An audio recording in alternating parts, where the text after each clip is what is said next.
I have been in quite a crisis of belonging, I'd say, like just over these last 5 years since COVID. And I feel like we're all here to some Hmm. extent, in a bit of a crisis of belonging. And what that entails, what it has entailed for me is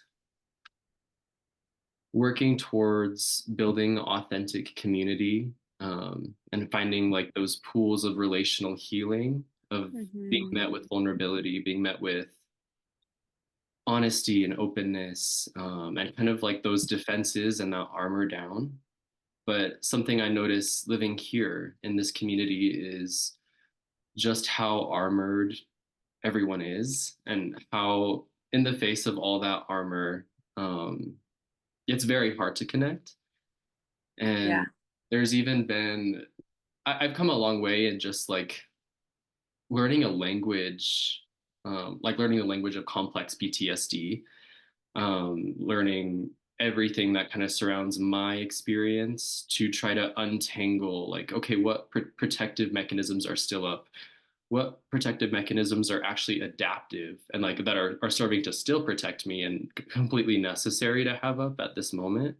But also, like, where am I overcompensating, or like maybe keeping walls up where I don't necessarily need to? Where am I projecting fear when I could be opening up to trust? Hmm. So I've been there, and yeah, I guess an example that I can share, like, um, of kind of what these protectors look like, is I there was this person I was chatting with, this group of guys at a bar, and um, one of them was like kind of kept interrupting me, and it was making me angry, but I kind of just like shut down. And what I learned from childhood is, of course, like I was not, it's not safe to, I have that internalized belief is that it's not safe to share, like what I'm feeling. So I kind of just Hmm.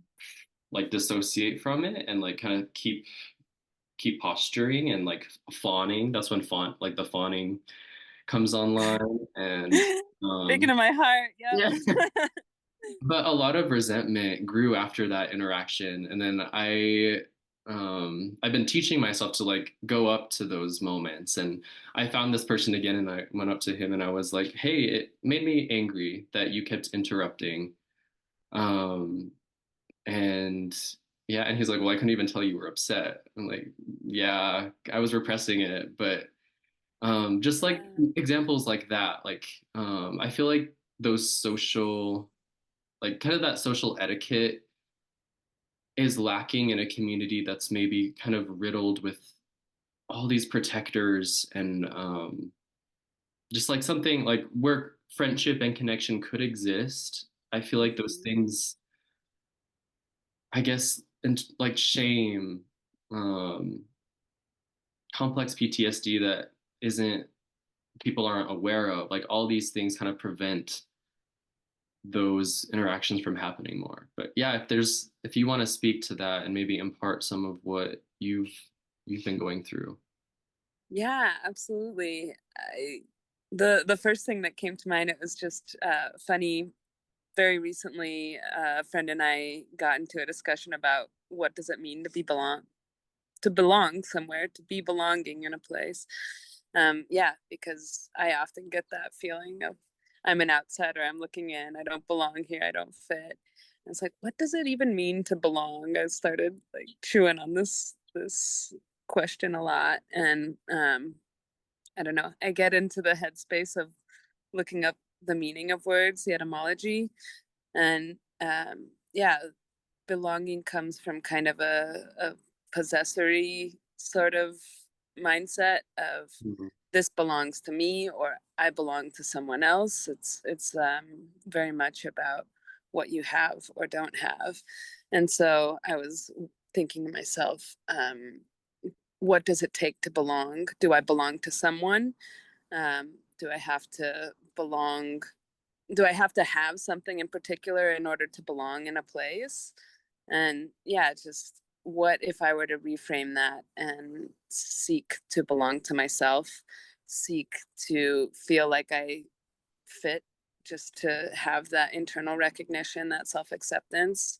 And it's very hard in the face of not knowing how other people see us, not knowing when we're reacting in a way that, gives us the impression that we don't belong, that, um, yeah, we're an outsider.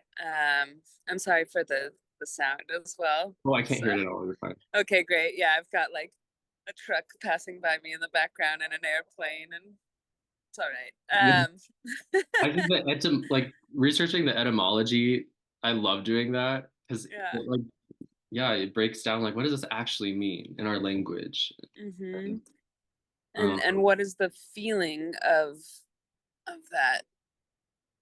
Yeah, when we get separated from one another, when we get the impression that we can't connect, that we can't feel safe and secure in ourselves or with another person, and we put up those protective mechanisms, or we encounter them in other people, and yeah, it does serve as a barrier for feeling okay in a place. Like that's sort of what it boils down to me about what does it mean to belong, is like, do I feel safe and held and seen in a community, and can I provide that kind of feeling for myself and for others? Can I foster that even when we're all acting out of our own traumas and having these responses that we can't always predict?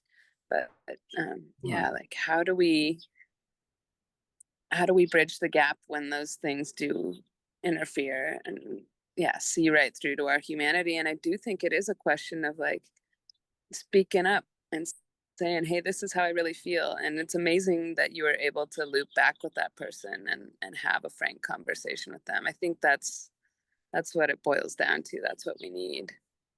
yeah, thank you. I'd notice I don't it's like I'm not really close with this person, so I don't know how they authentically handled it. They seemed a little bit like irked when I brought it up, but I noticed like in the cis gay male community specifically, like I say this all the time, like they're much less adapted to Hmm. kind of having that emotional attunement online, Hmm. responding in ways that nurture that sense of safety and being truly seen and heard. And this is men Hmm. in general. We're less adapted to this. And I want to know what, given the communities, I've slowly kind of been breaching, like, like we both know, like Sally Grace and like Yeah. those beautiful connection circles, and the events at like Chispis Farm, Hmm. um, like things like that. Because non-binary communities, the trans community, communities of women, they have always been tighter knit, and like the presence of hierarchy is less prevalent. I noticed that at least. I mean, I can't speak. I'm curious to know what hierarchy looks like in that community too, but I just know that in the cis gay male community, there's so little repair, and just I know like in this crisis of belonging I've been in, trying to like branch out and talk to people, like people rarely just like ask those Hmm. questions that kind of cut deeper. It's everything feels just more superficial and like kind of surface level attraction centered. And also like sometimes men, like I'll share something vulnerable, like I've just been like sitting with some tender feelings, and they're like, well, have you tried this? Have you tried something? Have you tried any of this? And it's like they just Solution oriented, yeah. try to fix it, or yeah. And it's I like so many men just need to learn the etiquette of like emotional attuning that is essential to feeling heard and like having that dignity and remain intact, not being seen. Yeah. I bet our culture has that issue of like, shame, depression, anxiety, sadness, anger, like all these are just like negative no feel emotions. We're so Yeah. repressive when it comes to it. When it's much to our benefit to be allowed to feel those emotions, to feel safe, and to know how they serve us. And in my experience with um, the AFAB community, that's, yeah, namely the circles that I run in. Assigned female at Uh, birth community. yes, yeah, thank you for clarifying that. Is hmm, I mean, our conditioning is very much about nurturing. It's about tending to others, and it's. I think I've heard plenty of joking around about, oh, how sad it is, the plight of man, to not um, have access to that kind of resource, to be shut down, the toxic masculinity of not being able to feel your emotions, of being told, boys don't cry. Those um, messages can be really damaging. And, of course, assigned female at birth people receive very damaging messages as well. But we do have this understanding that we have to tap into our feelings, and we have to be present and aware and take care of others. And I think a lot of our issues come more around, how do we take care of ourselves? And those conversations, I think, are really prevalent in our side of the community. Is like, had we want this mutual sense of safety and care, and to foster that feeling in others so that it comes around. And yeah, it's sad to me that people are forced to wall up when they're told they can't be vulnerable, when they can't show fear, when they have to find a solution right away. um, it's it's logical to say, actually, we have to sit and process our emotions first. We have to see why we're reacting in any given way before we can decide what the action is. Mhm. And I think, yeah, I would love to see more of that offered to men, queer or not, in general, assigned male at birth people as well. And yeah, to have these conversations more open and available, to say, hey, how are you doing? And to respond authentically. I'm not that great right now. And to have open the space, at least, for the other person to say, oh, do you want to talk about that? And if they don't, then, all right, this isn't exactly the time or place to open up. But Mhm. at least you're giving that opening where someone could have a more authentic conversation, if at least we let our walls down enough to show that it's safe. Yeah, yeah. Um, I notice as I've um also been learning to be more authentic and bring out, like, have those hard conversations, or just be vulnerable more. I There's a lot of like people that perceive me as a threat too. Like, Yeah. but it's that saying, like, the more authentic you become, the more rejection there is. And Mm-hmm. it's very true. But it, like, I noticed, like, in the non-binary trans communities of women, like, it doesn't seem like those, like, I guess, projections exist. I'm sure they exist, but like, they don't seem to come up as often as they do in the gay community. Um, Mm-hmm. just like the hurt of being a gay man, and like walking into a room of gay men, and like just like feeling the piercing stares of like envy, or like unsolicited hatred, or Judgment, yeah. judgment. And Mm-hmm. whereas, like, in you, maybe in the communities that you are more centered in, like, there's, I don't know, like, there's like outings, and like the outlaws, like, Mm-hmm. and how many like lesbians come to social club, and too, like, there's more of that, just like grouping together. Yeah, I think It has to be a celebration and a recognition of we're stronger together as a community. And Yeah. I think men and AMAB people really receive the message: you have to do it alone. You're weak if you don't. You, no, can't lean on other people.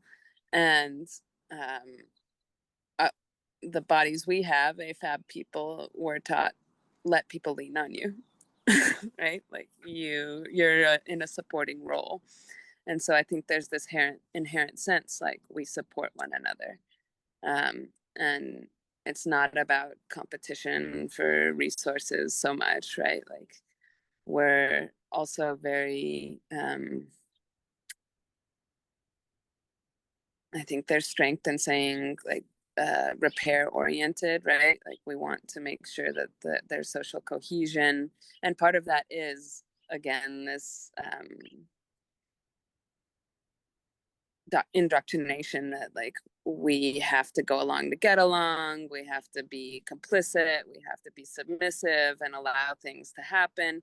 But I think there's strength in saying, actually, we're doing this for the greater good, right? And I do see a lot of effort towards, let's have the hard conversation in a civil and loving way so that we can move through it. And of course there's rejection and there's fears that come up and there's people who don't want to go there. But I think in general, um, especially in trans and non-binary community, it's like often folks who've done a lot of therapy, right? Like a lot of self-exploration, a lot of digging and trying to answer these questions for ourselves. And we're very well resourced in that sense, and being able to offer those spaces to one another and to have like, this person maybe isn't prepared to have that harder conversation because they're too overwhelmed, they're processing something else, and to give a little more grace in that place. I think we're just, yeah, kind of tapped into the knowledge that suffering begets suffering, and yeah, allowing more space for that.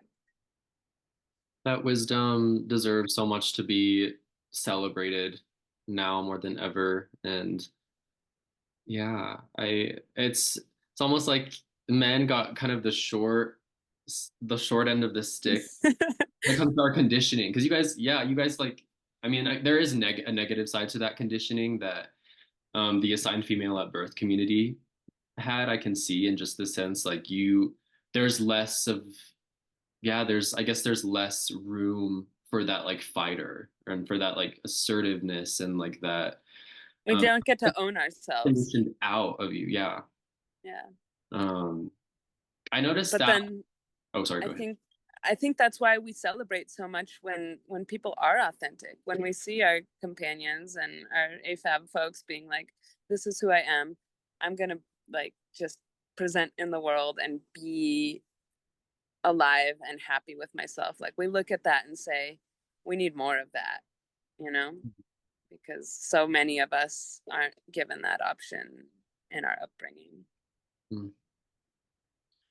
I'm learning this now. Even like I feel like a younger me very much maybe this is why I feel more adapted in comparison to like the other men in this community. Like I can meet that like feminine nature more often. I feel like it's very central to who I am too. So Mm-hmm. and I also kind of internalized that conditioning of like I can't really speak up, like I have to be submissive, and Mm-hmm. I resent that whenever I'm still viewed through that lens.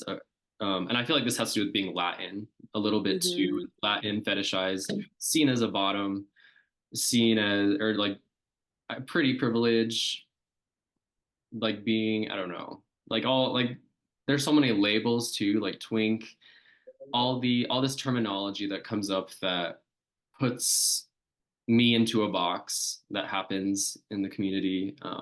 That's also limiting, but I've really learned to like bring up that like fighter mode online, and I'm working on that so much at the moment and navigating Mm-hmm. complex PTSD. It's been so um crucial, just that process of like grieving and raging Yes. And it's like that's bringing my fighter mode back online because for most of my life I've been stuck in like dorsal vagal shutdown, freeze Hmm. on flight, and like Yeah, flight most often in the form of perfectionistic striving and like kind of like cutting myself off from I everyone else. feel that totally. Yeah. You're in the process of navigating new names and Hmm. identity. I'd love to hear more, like how personally that's been. Whew. I've been through a lot of hard stuff, and it's one of the hardest things I've ever done because it's so outward facing, because it's so confusing to other people, because it demands so many questions. Like, what are the implications of that? And the basic point is that I'm looking for the most authentic version of myself. And I recognize that the name that I was given at birth, okay, we got leaf blowers. Can you hear that? Oh no, No? Okay, I great. cannot. Leaf All blowers. right, I'm gonna keep just chatting through it then. That yeah, the name that I was given by my parents is a name that I cherish, and it also is a name that doesn't feel like it fits anymore. And so I just kind of just struck me one day, and it's been a process of also coming into the very firm realization I'm non-binary, trans, like within this umbrella of gender non-conforming people, and I didn't want a gendered name. um but yeah, it's incredibly difficult to introduce. I've gone through several names in the last year, and I've had to introduce myself again and again to people who are like, okay, so what's it going to be next month? And, just like meeting that kind of resistance and being like, okay, I know this is a choice, and I know it's confusing. And now I'm using, one name professionally and another name personally. And yeah, sometimes it makes my head spin, but it's also like I get to choose the level of intimacy that I have with people. Like, okay, I'm going to present this name to you, and you know offer this very tender place for me. Solace is the name that I'm using in my personal life, and Sun it's God. It's a sun god name. I think of Will Solace from the Percy Jackson series. He's the son of Apollo. So, beautiful. Yeah, and um was a name that I played with as well. I think it's such a beautiful name, and yeah, a name that I am welcoming and using as well. You know, yes, I want to embody light and that will of this is my vitality, this is my life force. Um, and I also want to offer to myself and others that sense of comfort, right? The solace. And yeah, beyond that, it's a name that was in part inspired by my son, so giving homage to my baby, which feels really sweet. Um, so that yeah, it's just layers and layers of finding meaning for myself, and I feel like that's the journey towards authenticity. Is like, what do I mean to me? How can I stand in my being in a way, no matter what other people think or say, or how they call me, or how they if it's one name. um I'm still me, and I'm still honoring that. And I feel like there's yeah, great challenge, but also great power that comes from finding out who you really are and giving name to yourself. So yeah, there's something so like I feel like as I've just met more non-binary and trans people, there's like the transition process, and like that feels like such a sacred like doorway, rite of passage, like the equivalent of like gay coming out in some hmm. ways, but it takes so much courage to to decide to change. I mean, you're allowed to shed your skin. You're allowed to change your name as many times as you want. And it's just like language. I come hurtfully, I come from a family that like hasn't respected pronouns. Like Mhm. if someone uses they them pronouns, like my dad, like disrespectfully continues to use she her. Like, Mhm. and um like just knowing like how language is completely invented, you know, and like it's we we have every right to nurture that power for ourselves in like how we are named. How Mhm. no, I think that yeah, it takes a lot of courage and It's hard. It's hard as heck. And yeah, what is this bringing up for me? I guess to my mind, we're so much more than a name. We're so much more than a body. And to allow that to be true, to allow ourselves to be in transition, to be accepting of change, to be like inquisitive about our true nature and to seek it is like the real magic of the trans identity. mm, Um, and yeah, I wish that was the more prevalent view. It's like this is a journey towards embodying something beyond the status quo and allowing ourselves to just shine in the ways we want. It's like you, getting a tattoo you love, right? You get to use your body in the way that feels most fun and exciting and empowering. And yeah, like it's not a far cry from, okay, the I'm gonna put on a different kind of clothes today. I'm gonna adorn myself. I'm gonna honor myself in a way that makes me feel the best I can. And whether that's with a name or yeah, any other kinds of change that we may choose. that's so beautifully said. Thank you. Well, we have about 7 minutes before this Okay. Zoom times out.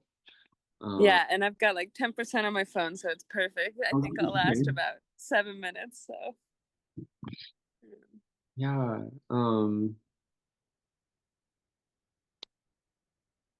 it's just so nice of you to open this space, Sam, and to be having these conversations and to be willing to project that out into the world, to give this to people, because we need the models as well of how to have these conversations, of how to listen to one another deeply. You do it so beautifully, and I just admire your insistence on sharing this practice. Um, so thank you. Thank Yeah. Yeah,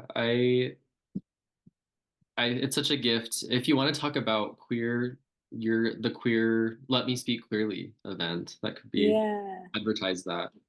Yeah, I would love to.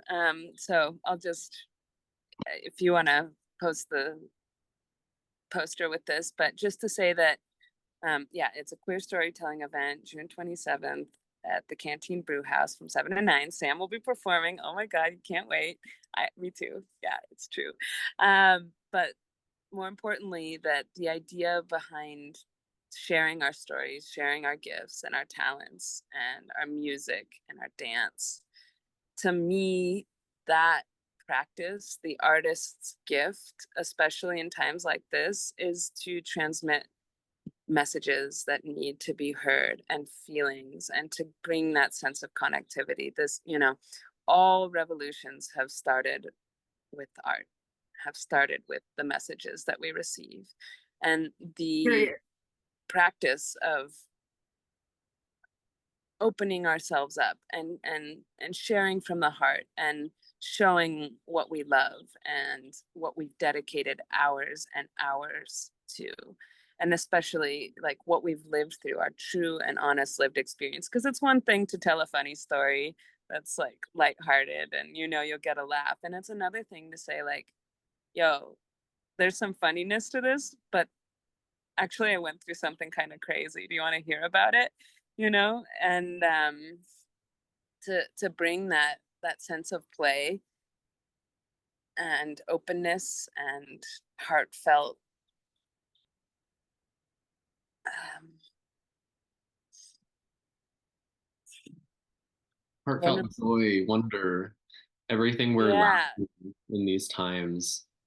yeah, and to be able to see yourself in another person, right? Like the best art is the one that says like, whoa, that hit close to home. I've been there. That something in this piece connected directly to this experience in my life, and that's what I'm trying to foster with this, and just allow to come through. So we'll see. What's your relationship with storytelling, or what? Yeah, you've done a lot of, I know, drive around this, so I'd love to hear more about your motives with it. And I'm sure you've shared on this topic before, but if you want this to be a space to talk more, Yeah, let's I'm go. happy to. Well, I kind of like drifted off of painting for a moment, just being in a transition and like having a lot of survival mode mechanisms come back online, working through some flashbacks. I have been leaning into like performing and like actually like dancing, moving my body and singing, because all of those have like really helped regulate me in a way that painting necessarily couldn't, because it lacked the movement and it was more like really in my head. That's Mm-hmm. not to say I'll walk away from painting forever or anything, but I'd say my storytelling is taking like a very somatic turn at the moment, and um, Amazing. yeah, I think it's